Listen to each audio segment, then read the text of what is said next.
also have another board member who's here, Elaine. All right, and we're hoping for one more person for the quorum. Okay. Gwen Thomas Steve.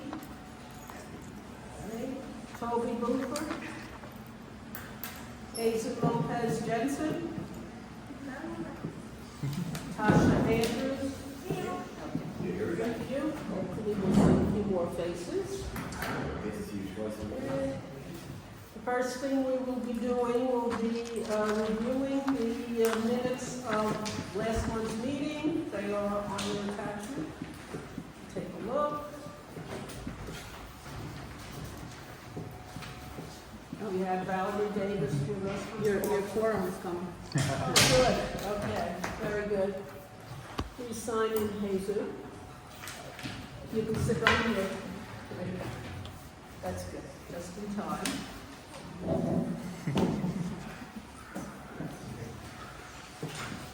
Okay, so quick look.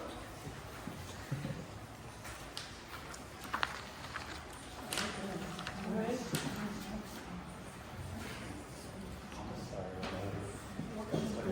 Okay, yeah, I understand that.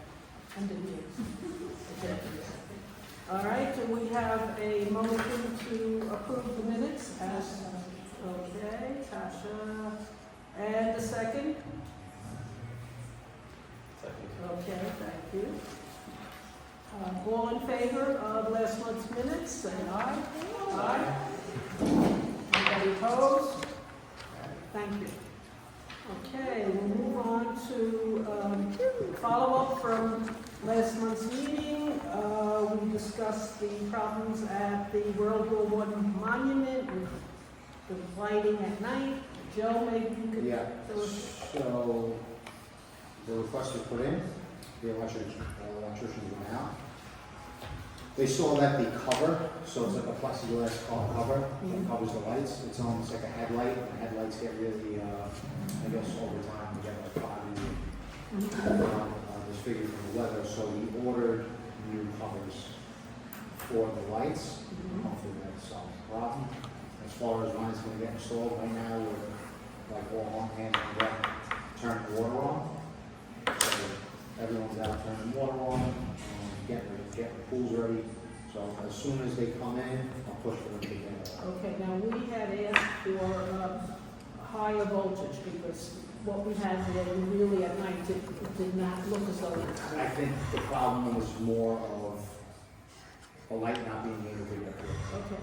So that's. All right, so once they change it, if it's still too dark, you'll be affected. Yeah. Okay, that's good, thank you, and we'll be patient, yes. Please. All right, the corral at the Borough Park, we had some, You CC'd me on the email? Yes. You spoke to I Glenn spoke about with it? them, Yes. and I gave yes, Barbara they the did other for it, yeah. and their solution right now is to try to get some PEP people there so that they could maybe identify what time the dumping is going on and whatever. So for the time being, that will be a temporary solution because we don't see in this part of the Bronx the PEP squad very often unless we put in a call or whatever. As you know, they're situated over in Bay Park, and unless it's something outstanding, we rarely see them. So that may be Park's solution at this current time, but we're going to follow up because we have had complaints from people who live right around the neighborhood, the fact that they don't want to go to a park and see all this garbage sitting there. Yeah, and as I explained, I love the corrals. Well, They from- work yeah. until they don't work, Yeah. you know, so unfortunately, Because of- instead of them being used, you know, it just becomes like somewhere for people to dump their garbage on the way to work or whatever the kids do. So it's frustrating because it's the staff loves it. And, you know, but, so I think we took the one out of here, Yes, so, after many complaints and you know. whatever. Okay, so we will follow up with Where the park is, I think it matters where the park is and what's around the park. I go to the 30-point park over by Whitestone Bridge, and there are 2 or 3 of those go out there, and there's nothing in them when you come here. here, you see all the household garbage. But then there's no. Frustrating. near Ferry Point Park, these are just parts of. Yeah, you're right, certain areas they work very well, and others not so much. Okay, and the opening of the Webster House, we found out from Valerie Davis that it will be this summer. Will you staff it, or how is this going Yes, to so work? like, you know, in previous summers, we always had somebody staff there with a gator, and they would service the ball court, so that's the plan. We've been, you know, sprucing it up. So, Okay, so they'll be stationed there and they'll work both sides of the parkway from there. that's the plan. Okay. I don't know how many people. Yeah, I know. Is all the work on the Webster House completed? There's an issue with the roof, a couple of boilers down. God, everything else is okay. I know there was an electrician around who put in new lights. The lights are on day and night, is that what you want? No, I got a couple of Yeah. change the plan. Okay. Okay, thank you.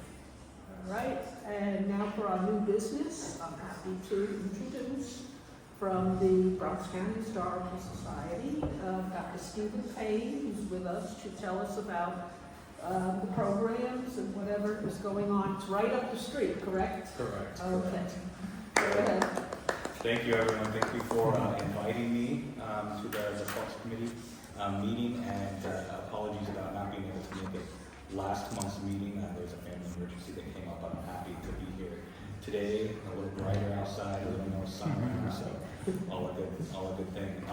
So how many of you all have heard of the Bronx Historical Society before? I know it's just right down the road, but that doesn't, you know, it's not something that I take for granted, because it's an organization with a long history, and it's had, you know, peaks and crests as far as activity and involvement goes. And right now, over the last year or so, we've been slowly building up our programming, and now we're having a little too much programming for the amount of staff that we have, but it's all good stuff. We operate 2 historic house museums, the Museum of Bronx History, which is right over there on the other side of the park. It's also on parkland, and something that we're in the midst of trying to revitalize the grounds themselves in conjunction with the Parks Department, Botanical Gardens, a bunch of different actors, and community gardens. There's a compost bin there now, but still trying to build a capacity and awareness of it, so more people in the community start using it. I'll say more about programs and exhibits there in a second, but just to give you a broad overview first, we have the Edgar Allan Poe Cottage down Fordham, Kingsbridge, Grand Concourse Triangle that we care for. We have a research library, which is just down the road. It's also where our main office is located, and archives, which is 2 doors down from the research library. We currently have about a quarter mile of documents, photographs, and other archival material on Bronx history, about 171 collections, detailing anything from, say, community activism, the Northwest Bronx Community and Clergy Coalition, to very personal family archives, records of elected officials, you know, many different aspects of Bronx life and culture that are in our archives and our library collections.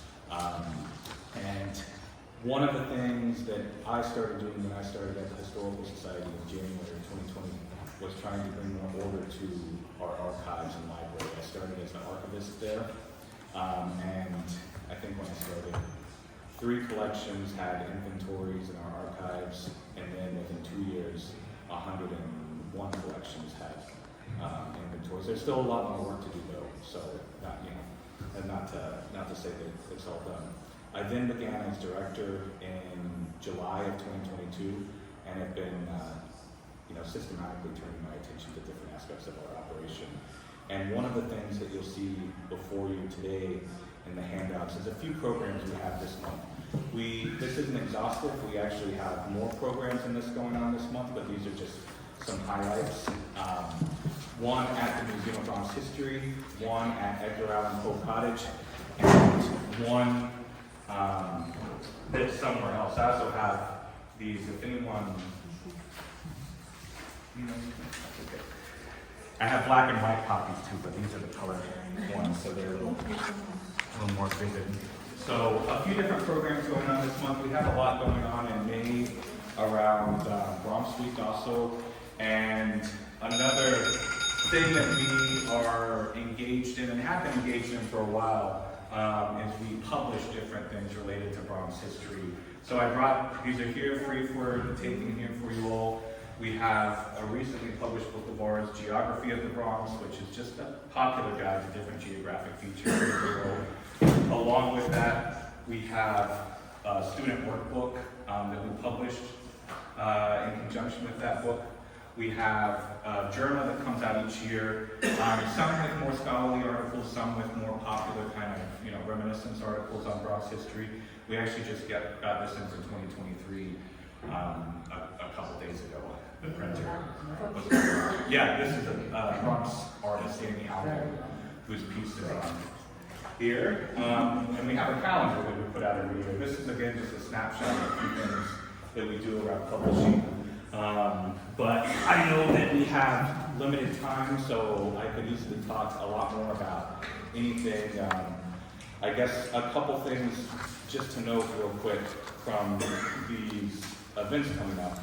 At Edgar Allan Poe Cottage, at least as good as our records reflect, at Poe Cottage this will be the first not directly related to Edgar Allan Poe exhibit at Poe Cottage, but it's within the spirit of Poe. It's an exhibit on the surrealist art and poetry of really a powerhouse couple, Reverend Pedro Pietri, the godfather of the Nuyorican movement, one of the godfathers of the Nuyorican movement, really amazing poet and performance artist and playwright. He passed in 2004, but his widow, Margarita Della Pietri, is also an artist, a visual artist primarily. So she'll be exhibiting her works in the upstairs of Poe Cottage, where Poe wrote some of his most famous pieces. And Pedro Pietri's archival footage of him from our collections will be playing in the background with a few of his never before displayed artistic pieces also. So I encourage you all, if you're free this Friday from 6 to 8, come and check it out. It's a free event, open to the public. It's a small cottage, as probably all of you know, so it might be a little crowded, but hopefully not too crowded. At our other museum, we've had an exhibit up since August. It's on a building in the Allerton neighborhood called the Allerton Coops, which some of you all might be familiar with. It has a very interesting history, and it's better known for its kind of radical political history, at least in the neighborhood. And related to that history, it was one of the first interracial buildings in the Bronx, and that's what the exhibit primarily focuses on, recovering and telling the stories of some of the first African-American residents of the building through oral histories. We track down some of the children who grew up in the building in the 30s and 40s. Art, there's people who still live in the building, floor to ceiling, their apartments are full of art they've produced over the years but never exhibited. Photographs, all kinds of material. And we'll be having just an artist workshop. One of the artists whose work is on display in the exhibit will be speaking about her own artistic practice and art as therapy. That's next Friday, the 19th. And we also have a public lecture coming up at Fordham University, again a free event. There's a Zoom option also available. It's not on this flyer because Fordham created this flyer and they didn't want to advertise the Zoom option, but I have it, so if any of you all want to register through Zoom rather than in person, just send me an email. Yes, and I think that's it. Like I said, I'm happy to answer any questions. It's a whirlwind, I think, that I just yeah. Board members, do we have any questions for Dr. Payne? So when you say the museum here, we're talking about the Isaac Varian house? That's right. The Valentine Varian Yeah, house. that's right. Isaac Valentine and Isaac Varian, they're both Isaac, so. Yeah. No, that's right, though. That's right. Just right through the tunnel. Right. The other two locations are open to the public all the time, or? So the Museum of Bronx History, Valentine Varian House, is open Saturdays from 10 to 4, Sundays 1 to 5. Poe Cottage is currently open Saturdays 10 to 4 and by appointment throughout the week. If anyone wants to see it at other times. We're building up capacity to open it both houses more, but right now that's where we're at. And then our library and archives are open 9 to 5, Monday through Friday. And all someone has to do to set up an appointment is get in touch with the librarian. There's no other requirements other than filling out, a simple form. I think you have a website that was found out for us. We do. BronxHistoricalSociety.org. Okay, I was going to ask you, I live in a building that's almost 100 years old. I wanted to do some research on it. I am a member of Bronx County Historical Society. Other than calling, is there anything else I have to do? That's all you need to do, and then our librarian will search our records for you, and he'll also search, other records like at the municipal archives. That's what we do that a lot too, and he'll let you know what we have, what's maybe available elsewhere, and yeah, you can set up a point of. Is there a number or is this a... Sure, yeah, 718-881-8900, and it's extension 105 for the library. 105, That's and right. you said that the archives are open Monday to Friday, 9 to 5. That's right. Okay, so That's right. all right. Any other questions from board members? Is admission to the exhibitions free to the public? So during public events like exhibit openings, yes. On our regular public hours, it's $5 for adults, $3 for seniors and children.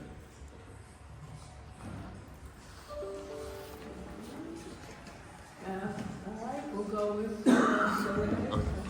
Just love that you talked about the. Oh, sorry. You want to No, go? go ahead, Yes, no, go ladies ahead. first. Ladies first. Yes, ma'am. No, just to say that they do great work, the Bronx Historical Society. We also share a lot of their events and our out and about listing. We've got limited space in the print edition, but like the out and about listing generally is like 13,000 words with like flyer after flyer after flyer.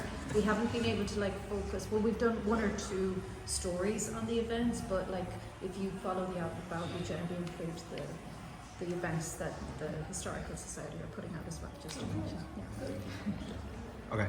Starting with the coops, it shows that a communist utopia is possible in the Bronx. We should bring them back. And Historical Society, since you mentioned the archive, I've been really trying. I just graduated Communications and Media, CUNY School of Professional Studies. There's absolutely no information online about Marshall Parkway or the neighborhood. So since you guys are the local historians, any information on Marshall Parkway's Lost River, any information on the Marshall Massacre or the Lost Liberty trees that once lined the memorial, any information on Marshall's design and planning, if it was even done properly, any information on the local LGBTQIA plus history, any information on why the neighborhood used to be called Norwood Heights and why a lot of them have lost the Heights part of it. Any information if there was ever archaeological fossil dig of the parkway, as it used to be a river, there could be some marine fossils. Paul Revere, I was told, ran down Bainbridge. You guys should talk about that a little bit more. And I love the idea of reactivating that park space. As somebody that went to Mount St. Michael, a lot of the kids would take the bus stop right side outside you guys, but we were never welcomed in there. A lot of the kids from the neighborhood, I've grown here my whole life, have never been there. All the local trips would be to Oval Park, but never the house. I understand the little smaller space, but like the kids of the neighborhood should know about the history of the neighborhood so they learn to love the neighborhood and not watch it just be torn down and destroyed, where the history of the neighborhood should be survived. Because Montefiore is not giving up those houses, so perfect. Thank you so much. Cool, yeah. So I think I can answer everything. So Yes, sir. as far as your different questions related to Marshall Parkway, that's definitely something we should get in touch with the librarian and archivist about. Yes. We do have material on the history of Marshall Parkway, and in fact, the Friends of Marshall Parkway over in the gatekeeper, the keeper's house, they've done a lot of research at the Historical Society, so they probably have it like boiled down to its essence as far as what we have, but we can share. They're a 501(c)(3). I personally have issues with them. They're hotel posing as residents. They've moved here. There's articles showing they moved to the neighborhood with the hotel and then started this group. Personally, I have a problem with that. I think it should be people from the neighborhood caring about the neighborhood, not people that move to the neighborhood. Sure, Because yeah. for financial opportunity. Yeah, I Yes, sir. wasn't commenting at all on, Yeah, yeah. on the organization itself, but we can draw on the research that Yes, sir. they've done. Because I've done Internet Archive, Google Archives, everywhere online. You get a little bit of information about the Bronx being Westchester, but nothing like hyper localized. Sure. And I've tried to email you guys a couple times during the pandemic, but I understand the pandemic was kind of busy. But yeah, but you said the librarian, was there an extension for that? Or Yeah, extension 105. 1015. Okay, thank you so much, sir. And remind me of your other questions. Anything about the local LGBTQI plus Yes. history, right next to MS 80, it's named after Ronald Jacobowitz. but there's more than just one person from the neighborhood this day. And then Norwood Heights, PS 56 is the Norwood Heights school, but everywhere it's just Norwood, Norwood, Norwood. You sometimes hear Fordham Heights, or Woodlawn Heights, but what happens to the Heights? Yeah, I'm not sure about the Heights question, but we might have something in our library and archives, related to that, name change. And as far as LGBTQ history goes, one of our exhibits that we produced last year in a new archival collection that we acquired before we produced the exhibit is on a Bronx-born activist named Jesus Bone. Very involved in the marriage equality movement, founder of Marriage Equality, the leading organization behind the movement. He grew up in the South Bronx in the John Adams houses. We have his papers now at the archives, have done a couple parts of the oral history with him so far, we'll do more. And we produced a traveling exhibit, which if any of you all, working spaces that might be open to an 8-panel traveling exhibit. There's panels that we produced from our archival collection, from our relationship with Jesus, detailing his history and how it relates to the marriage equality movement. The panels, I think, are 24 by 36. There's 8 of them. We have stands. They've been at the Belmont Library, BCC. BC, Bronx Community College, Fordham Rose Hill, and Fordham Lincoln Center so far, but can easily transport them anywhere. So. And then Marshalltown Massacre, with the memorial, they planted trees to commemorate the fallen soldiers. There's an article, I believe Norwood News, DOT came to reset the curbs and chopped down all the trees.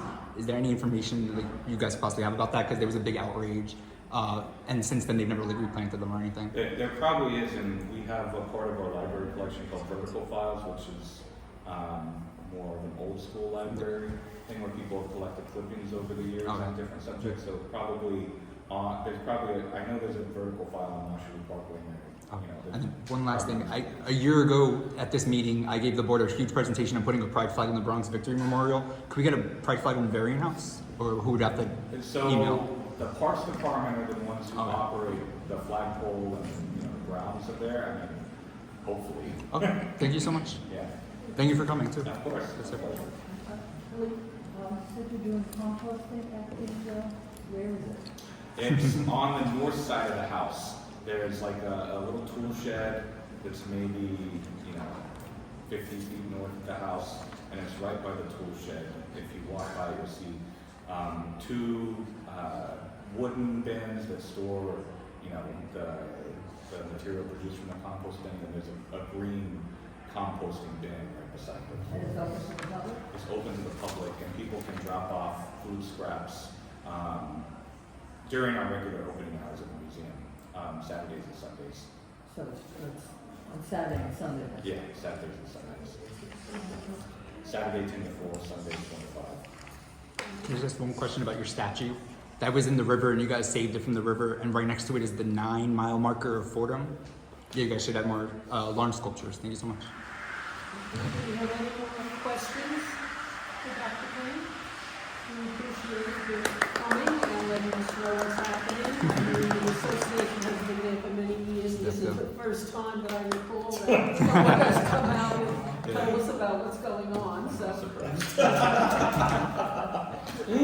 And we really appreciate you taking the time to do so, and I'm sure many of us will use it in the future. Great. Okay, good, thank you. Thank you. All right. And please take the books and literature, all of that. We shall ourselves, thank you for bringing it. All right, we'll move on to our park maintenance issues, right? As always, we're always very concerned about how the parks will be staffed in the summer. And Joe, you can tell everybody what you told me. I'd be a liar if I gave you a number. I don't know what it's gonna be yet. I will say that we are gonna be cutting grass and regional, the same way we've been doing it, which has been working, right? Yes, We've been yes. happy with the quality of work we've been doing as far as grass cutting, which is huge for us in the summer. So we will be on we'll be doing it regionally. So north will have a cutting crew, south will have a cutting crew. So that stays the same. The goal is to staff the Webster House, to service Marshall Parkway numbers. Will not give you You don't have the numbers, and that will, what happens at the other parks in our board will depend on these numbers, I take. That's, how many people, I mean, we're still gonna try to staff everything, like, we'll change, like, the way things are staffed, like, everyone just comes out of St. James right now, because it's just easier that way. When it gets busy, we want people closer to the problem, so how many people are closer to that problem will depend on how many people. Okay, because right now you have at least, I guess, senior staff at each of the parks for the winter months, and depending upon your needs, once you get summer staff, you will Yes. move them around, or do you anticipate a crew that will be traveling? Always, Always. always. And that's for cleanup and whatever. And because last year you started having somebody start to clean, like on the weekend around 5 o'clock, they work the late shift. You going to We plan did to it, do I'm not that? sure if they're gonna do it again, I think it all depends on how many people we get, Okay. right? So if we don't have enough for regular operating hours, you know, night shift might not be something that we. But that was very effective. It actually was, yeah, Yeah. yeah. That was good. All right? The area on Parkway, it's the west side, it's the Grand Concourse and Van Cortlandt Avenue East, was never really a problem. But somehow, I think maybe with the new housing, more people, it really, it's starting to look bad more often. Like litter? Yeah, I was going to call, but I see someone did come. Someone left, poured a bunch of Well, is it garbage. like stacked up garbage? It was, we had it, but I think it was taken care of, but just to, because we don't usually complain or we don't call, but it's. I don't take it as a complaint at all, so. Well, no, You could but always, you could actually, It wasn't really bad before. I'm Yeah. amazed to see how yeah, bad it's gotten. yeah, it's, Yeah. the litter, I always say like, our biggest challenge in the parks department is that we never really, like, we always get it to baseline, and we never really get to like go past baseline, because we're always just picking up so much trash, Yeah. and there's just, the litter has gotten out of control everywhere, so. Yeah, I It's guess- a struggle, it really is. And I don't know if it's because they put in that beautiful path, the sidewalk on one side, we didn't have before, now we have the lovely daffodils, that people are passing, I don't know. Yeah. I think it's just that there are more people in the area lately. Also the wind. As I was walking through the daffodils, I saw that there were a lot of bags in between the daffodils and the tulips. Which is making it, yeah. Yeah, No, so no.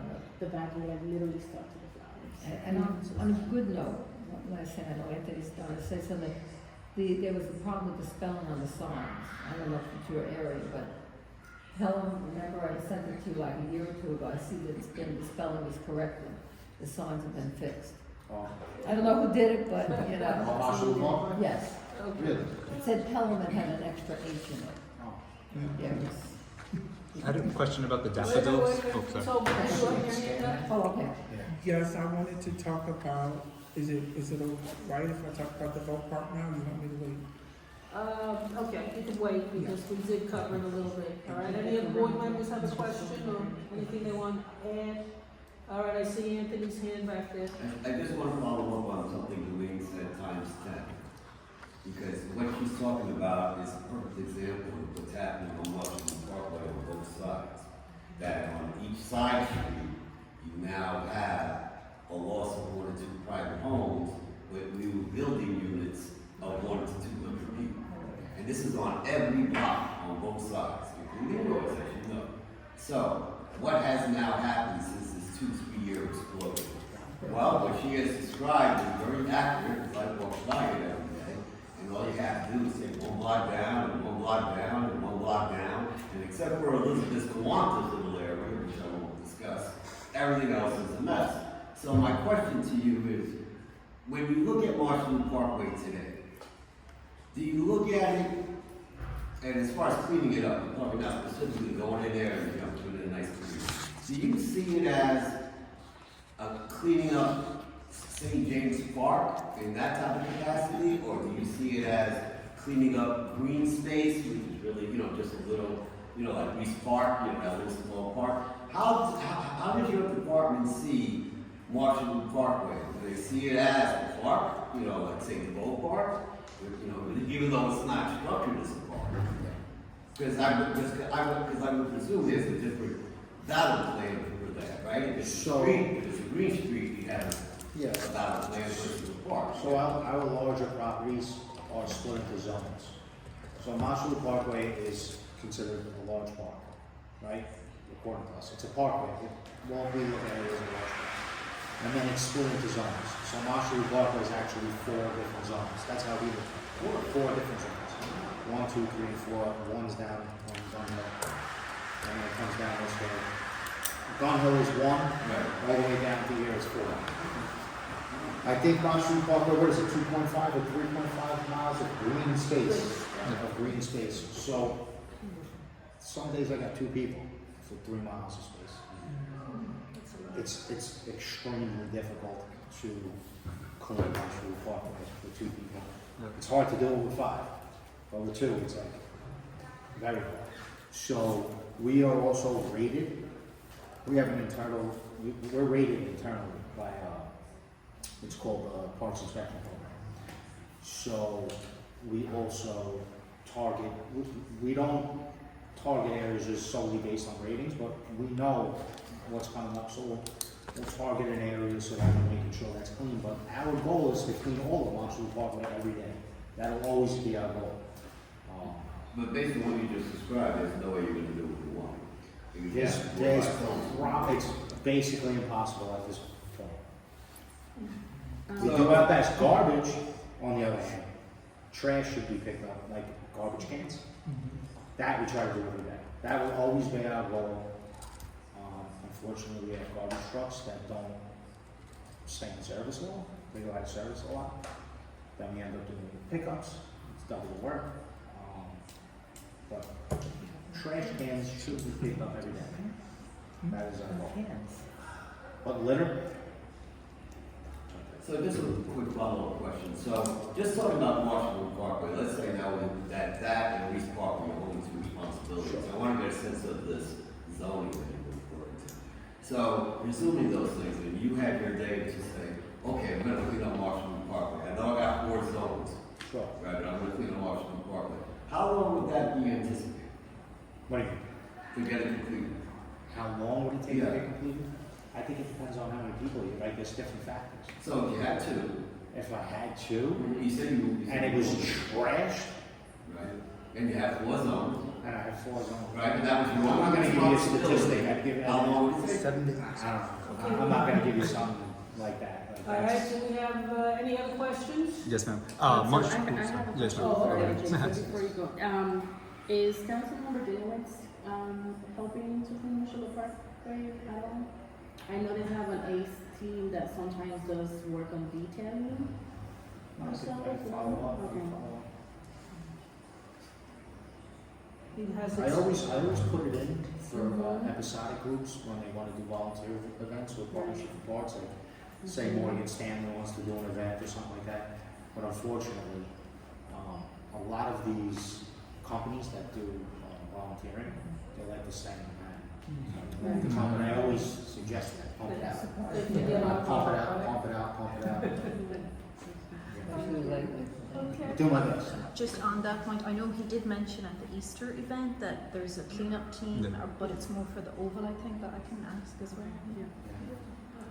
Sorry. I've only seen the Ace at Oval. I don't think they go down to the Parkway, but the Oval Gardner sometimes come down to the Parkway. But I just want to say Marshall Loop predates the Parks Department itself, and I think that's why Marshall Loop gets forgotten about a lot with the new Parks Act. But I wanted to say the daffodils, from when I checked with 301, there was no permits, and that's possibly illegal, and I think that's why there's a lot more garbage, because there's no place to actually put garbage. So when you do have illegal plantings and have people rogue doing whatever they want, it just breeds more trash and more bad stuff. And it's not a positive, and people need to be aware of you're doing things. The road to hell is paved with good intentions. Thank you. I walked up along Marshall North on the path to get here, and there was one spot that just was overloaded with trash. A lot of it candy wrappers and things like that that school kids would use. So I was wondering, there was a pail nearby, whether they just came by after school and just dumped it, because that happens too. Especially with the bike lanes and the summer, when more and more people are going to be coming through the neighborhood. There's nowhere to put garbage. You don't want to. I believe the garbage goes into the waterways and starts flooding stuff. So it is a whole bunch of problems that could just be addressed. Even if people start putting house garbage there, at least the garbage is in one spot to just take it out and not have it float around here. But thank you so much. Okay, that all moves into the next item, Yes, the ma'am. lack of trash receptacles. Will we, I think I've explained this one in the past, in the previous I meetings. know. No, I'll explain Gotta it chain again. them up. We used to have a mountain of trash cans in the back of our headquarters, where we would call the shop and we'd be like, listen, we need 10 cans. And we're like, we have 10 cans. The amount of cans we get now, it's been significantly reduced due to the budget. We don't get a ton of cans, and when I do get cans, I'll get like 40 cans for both District 7 and 8. Right? 40 cans sounds like a lot, but I have St. James Park, Harrisfield, Marshall Park, Williams Ridge, right there I can probably put 40 cans. I have to split 40 between District 7 and District 8, so then I have Ewing Park, Seton, Henry Hudson, so I have to play like this game with cans. As soon as I get cans, we'll put them out, we're gonna chain them like we did last time. Even with the chains, they disappear. Unfortunately, they get cut, and you can't get saving. Did you ever think about tying bags to fencing or, rather than going with the cans? It's ugly. It's ugly It's up. and it's just, You have they get one ripped off. on the corner of Webster and Marshall Parkway South. It's been chained a long time, very effective. If we could do more of that in different areas, it would be great. That's what we moved to, just because we know we're not getting any. Yeah, but And it's a so we chain them, but even with the chains, like between Jerome and Gun Hill, we'll chain them and then we'll just be gone. It happens all the time, because that's a very dirty, that area is horrible. Really big homeless issue up there too. And you're saying that the garbage pickup is every day, if That is possible? always the plan. I will always tell you that we will do our best to pick up the garbage every single day. Our problem in the Parks Department is that there is no redundancy. So if something goes out of service, it's out of service, and we have nothing to do to pick up garbage, other than send the crew out with a pickup truck to dump cans into bags, toss the bags on the back of the truck, and then drive the truck to a location, dump the bags, come back. So it's- Is there an adopt a can program for like residents? Maybe we could buy one if the city's not gonna buy it for you guys. Same with like the park benches on Marshall. They have to be like through specs. Yeah. Some of them say like MPC, Marshall Preservation Corp, and then on the park's website it says you can contact the parks about putting your name on the bench, like a dedication, but it doesn't say how much. Like it says Central Park prices are different than like the Parkway. So if we can get that, I believe some of the businesses would chip in, especially the ones with their containerization laws now, that everybody has to do their part, and it's not completely on the city, but the residents and some of the How about, like, tenants. so you're saying like let's say Key Food, not to put Yeah. cans out, they would probably want their name Name on on the it. can. Well, the cans And I don't outside have think that's- stickers. The outside it says like sponsored by, and it says Marshall Preservation Corp, and then other places it has different companies, especially like down in the city, the Well, parks down- garbage, yeah. Well, like Central Park is a conservancy, so they kind of. Well, Union Square has them, yeah, but, I'm yeah. sure that's like a conservancy too. Yeah. Yeah. Those are like different animals. Because even under Jerome, I believe their garbage cans say Jerome bid, or like all up and down. But it's the same animal. It's Yeah, I was saying, okay. right, But they're there both used to be the sides. council people too. Yeah, but the residents can't like buy one. Council people would parks pick up if there was a name Yeah, on yeah, it, yeah, even a yeah. council I'm just person's not, I'm name? not sure, I've never had anybody want to buy a ton of cans. Like, Well, if you need them, 40 for 2 districts. The Parkway is 3 miles. You said, yeah. I mean, It's better than swimming in the Parkway. Yes, sir. Yes, sir. Make sure they're chained though also. I'll look into the process. Yes, sir. Thank you so much. Yeah, that would be a way Because I of would do Yeah. it. I think it was in the. adding people and businesses to advertise themselves. Yeah, I don't know, I know Westchester, so I live in right now, and I go to Glen Island and I see like Fairway. Yeah, You know, like yeah. Fairway will put like 30 cans. But I've never seen that in Bronx Parks. Okay. So I don't know if that's. Well, let's like get on that. we really do. I'll look into Yes, it. sir. Yes, sir. Okay. You know, I don't know if they're allowed to advertise like that or. Why I don't not? know. I You know, knew we would it's- Maybe, Oh. maybe if you go through partnerships for parks. Yeah, but Remember, yeah, maybe you It's got got to all do it those that specs way we as have to do. opposed to the Department of Parks and Rec. There would have to be And a if it friend. costs you like Right. $10 to buy a garbage can, it costs the city 60, so. Yeah. Get ready for that. Yeah, how much would it be More than that. to buy a can? Could you find out? Yes, and please, then yes, please. Back to me and then we could. Whatever a garbage can is probably. Double the price. And it'd take 10 years. Yeah. It's a limited event. That's where patience comes in. Yes, sir. In 3 summers, we might see one. Do my best. Okay, Toby came in late, but I know she's very concerned about DeVoe Park, which is really an orphan park for us. And I, of all people, would like to see that brought back into 7's jurisdiction and not the way it's set up now. Because if we have questions, you always have to go back to Clint and whatever. But you had some concerns about The corral again. Do you guys like me? No, I'm asking you. Guys like me? Yeah, Don't give Don't me give the it ball. more. No? No. You don't want the whole back? No, I love the ball. He is too much. I love the ball, but I'm like, It just has too many cars. so if you guys like. I mean, just- So Toby, what Clinton said today was that they are picking up the garbage from the corral twice a week.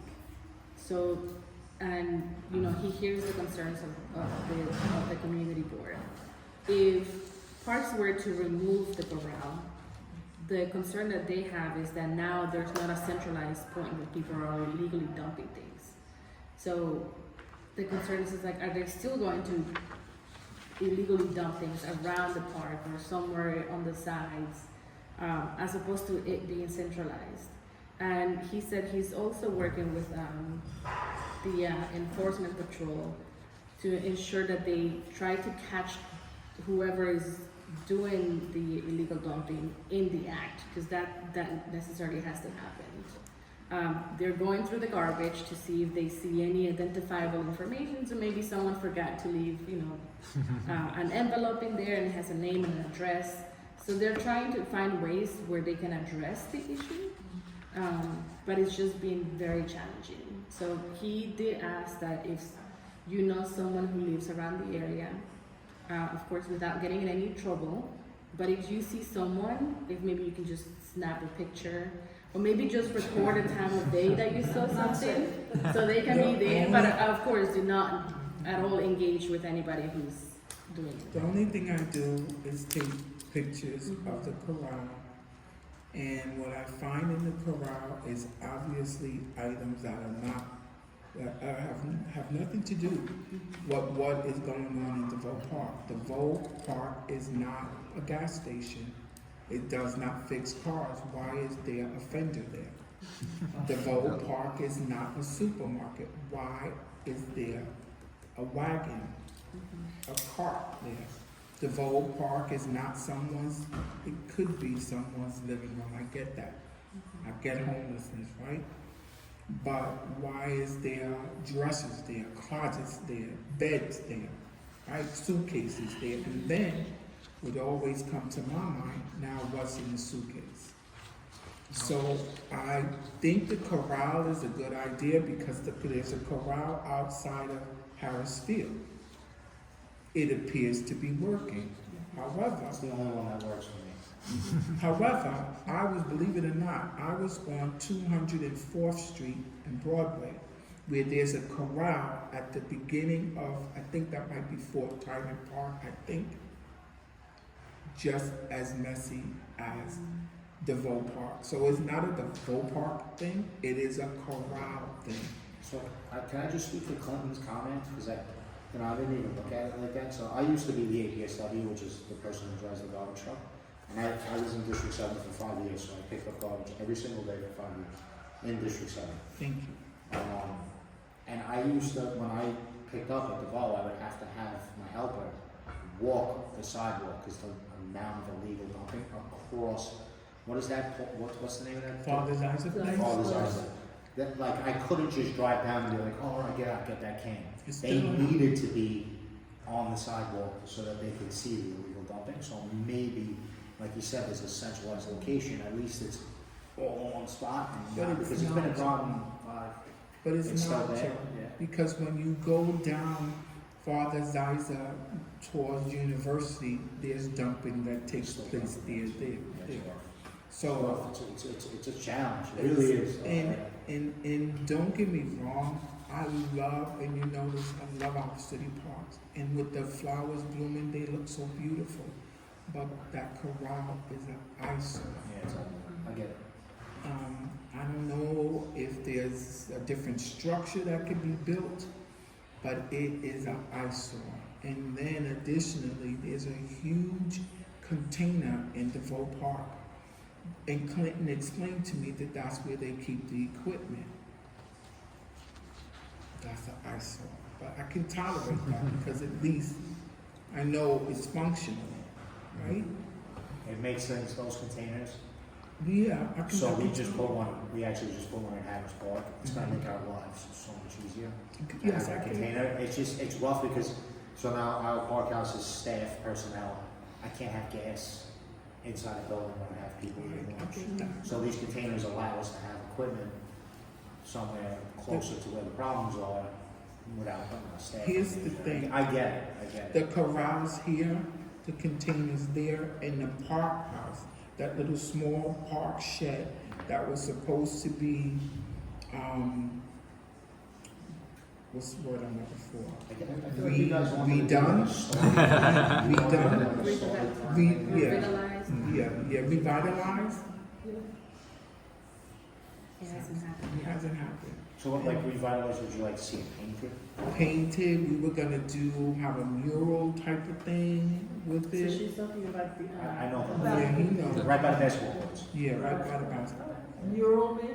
Hmm? A mural? Yeah, they were going to, You started a process with Clinton with that? they, or it was just kind no, of they, like talk it between was, group? it was discussed. And it was part of the participatory budgeting. I did a PowerPoint, but my PowerPoint was too expensive. But what I wanted to get clarity, they're putting flags down in white flags in the ground where. On tree planting. Yes. Okay, so that's a positive. So Yeah, that's all a over the positive. Parkway too. Yeah. That's Yeah, right. I'm good, all right, so I'll just keep I monitoring. caught them in I'll keep Reese, monitoring.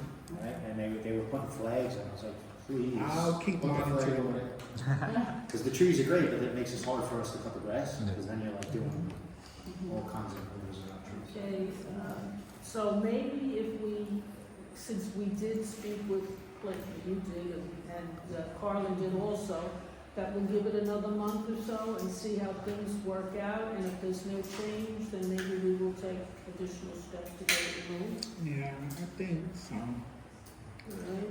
And there's And no other another, place to another put thing it. another thing to keep in mind is now it's like, even if you take that corral away, like, It's already. no, but it's like hardwired into people's minds. Right. It's like, oh, that's where people pick up garbage, so at least the corral is contained. I don't know. I We get were that lucky, we perspective. were lucky on Marshall Parkway that that didn't happen. Where people were like, oh, we dumped garbage in there, let's just keep dumping it. No, It didn't happen. they stopped, so. and these are items that the Department of Sanitation picks up. That's You leave it not- up, they yeah. pick up large items, so it's, you don't have to. There's Bring TVs it anyway. sometimes there, there's refrigerators sometimes I've there. pulled treadmills out of there. Oh, Not all of them. Up there in the woods. That's crazy. All right, do we have any more maintenance problems in any of our parks that you would like to bring up to Joe while we have him here tonight? All right, we'll move the agenda. Aqueduct Walk. We're trying to find out whether or not it has landmark status as yet. I know there's a group, we're working on the southern end, Tremont and going north, I guess, to the start of where Community Board 7 comes in to get it landmarked, but I don't recall the northern end ever being landmarked. So I know Carlo checked it out and couldn't come up with anything at this point, but we can continue to look into that. Right, absolutely. So I do know that it was scheduled to be on the calendar, but I'm not sure if they made a decision. Decision yet. It's not very clear whether what the decision was. Right, and I would think I that we reached should out to landmark the them, entire, they haven't gotten no, back to they me didn't yet. do that? Didn't they say it was gonna be the entire, No, all the way up to Yes, Kingsbridge? all the way up. Okay, so it's going to be all the way up to Kingsbridge. All right, so that would be good, that'll cover our area also, Yeah. that's where we start, we go south to 183rd. All right? If I can quickly, the Aqueduct Walk, they talked about it in a meeting. I don't want to say tabled it, but they're coming back for another vote. Yesterday, literally yesterday at the meeting at 4924 Part 1 at 1:30:39, they talked and voted for Fordham Clock Tower, Dollar Bank, Immigrant Savings Bank. The clock tower passed, and the signage passed. So that one jumped ahead somehow. That went through. They voted where But they out of haven't Park. They didn't do the final vote made a yet. decision about Yes, actually ma'am. voting, so we- Almost there, almost there. But we did get two Wait, good. Yes, ma'am. that's good. Yeah. All right, and then the next item, we were asked about the Amateur Astronomers Association's Yes. public observatory, and Carla did some checking, and there's no date as yet when this is. There's no date, so they're waiting for, Parks Legal Department to sign off any documents that need to be signed off, and then, And you know how quickly they work. yes. But they will invite, the community board, as soon as that happens, we'll be one of the first groups that get notice to be invited to the It looks beautiful. opening.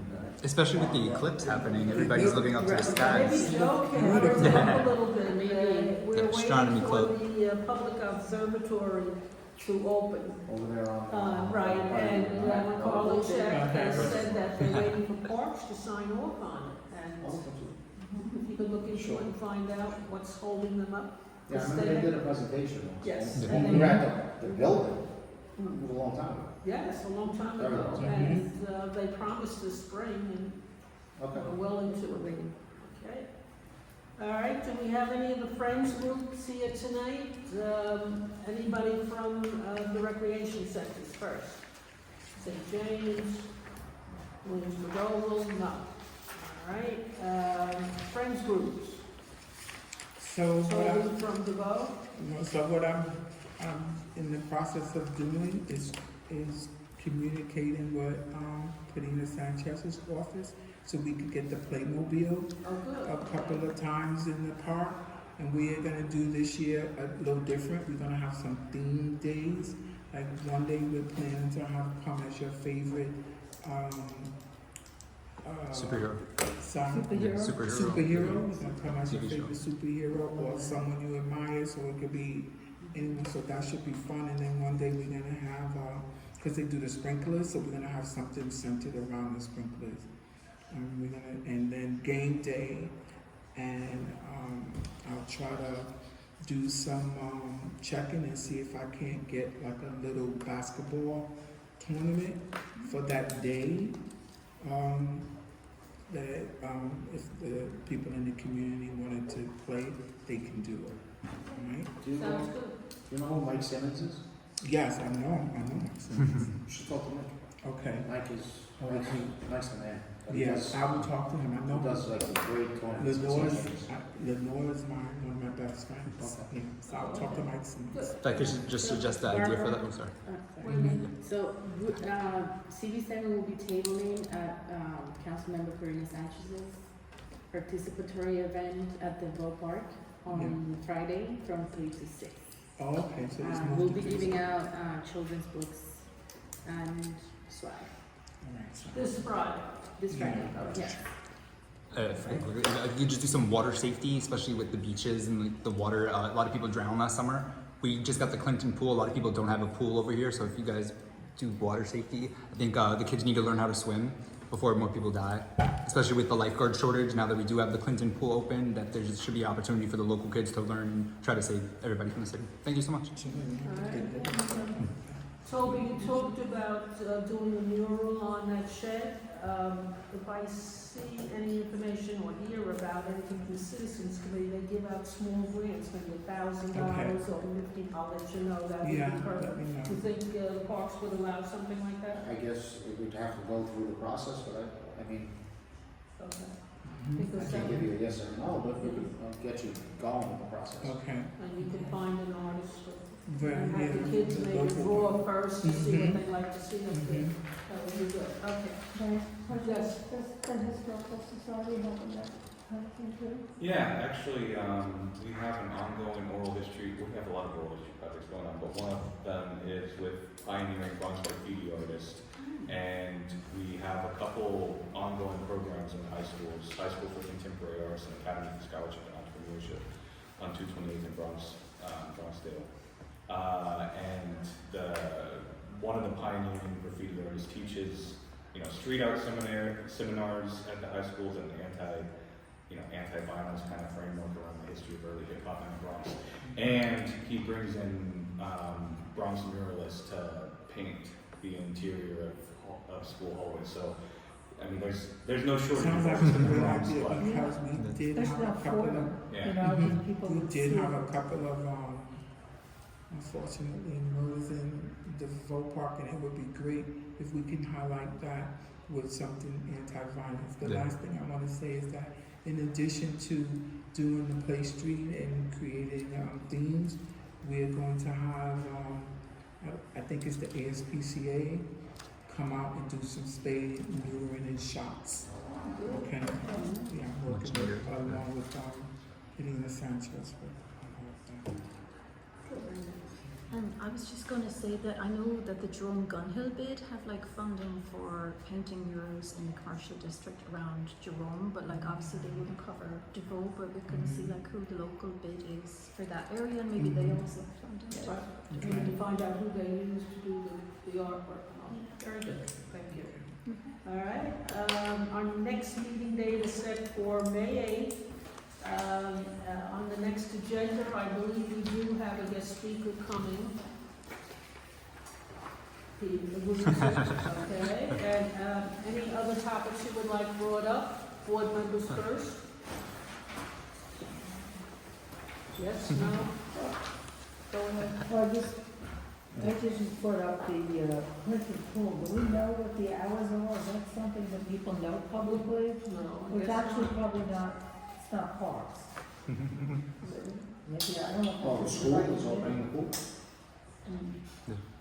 But we don't know if it's like We don't know officially. whether or not it's open to the public yet. That's another question. Okay. The newspaper knows, the newspaper knows. It's just the only information that I heard about that, because there was a kind of a grand opening and we wanted to cover it, and we contacted Councilman Dinwitz's office, and because Sturio Garino had been heavily involved, his wife, in like getting it off the ground and so on, and then Councilman Dinowitz's office said it was organised by the Department of Education, but the Department of Education were like, not really, it wasn't really a public thing, so That's it was why very I was confusing, and concerned. I'll try and find out more, but that's as much as I They know. haven't had the grand opening? Or No, it did take place, but it was So- private. But no, So it may not be public. That's Yeah. that's So it may not not be quite public. right. hopefully the pool is gonna be private too. No, we still have Oh, well, to. is this an office issue or?